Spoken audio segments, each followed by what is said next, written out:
দুটি সময় যদি আপনি ঘুমান তাহলে আপনি ফকির হয়ে যাবেন, আপনি মিসকিন হয়ে যাবেন, আপনি ধ্বংস হয়ে যাবেন।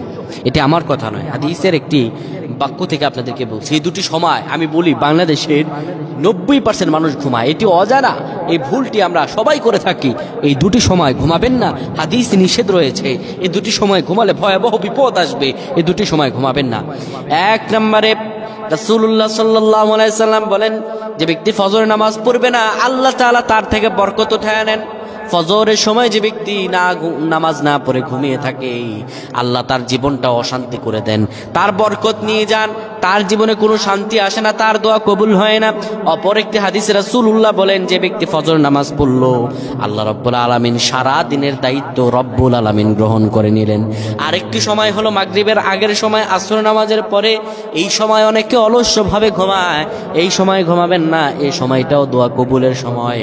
রাসূলুল্লাহ এই সময়ও ঘুমাতে নিষেধ করেছেন।